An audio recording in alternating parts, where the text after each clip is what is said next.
Welcome to lesson number 12, Working with MSI Properties. MSI Properties are global variables used by Windows installer during installation with values defined either in the package or by the user. We have three types of properties. Private properties. These are properties that are used internally by Windows installer and are defined directly into the package. Their names contain lowercase characters, and the value of these properties cannot be altered during installation using commands. The second type are public properties. These are defined within the package and can be updated using commands, a transform, or a graphical interface. Their names must not contain lowercase letters and they are normally assigned after installation, for example, install level. The last type is restricted public properties. The creator of a package may prevent the user from altering public properties for security concerns. Using the Secure Custom Properties feature, a packager can extend this list by adding these properties as the value in this property to include other public properties.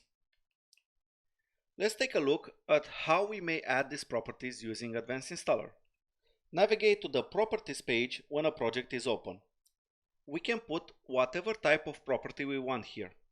If we wish to add a private property, for example, we can click the New Property button in the upper left corner and this new window will show up. We can add a private property called description with the value, this is an example description, to this section. Keep in mind that the name must contain lowercase letters in order to be considered private property. Click OK and we've got our first property.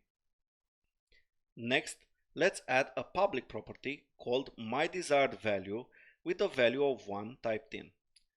Click OK and our public property has been created. To establish a secure property, click the New Property button once more. Provide the name like serial key and a value of 123 and select the Secure Property checkbox and then click OK. Let's see what we can do with these characteristics now that we have them. Let's go into the registry and create 3 registry entries that will contain the values of these selected properties. As you can see, we inserted 3 registry keys with the appropriate characteristics. Now let's install the MSI from the command line and try to tweak these properties from there to observe which one changes. As you can see, even if we try to edit them all, the only one changed is the public property.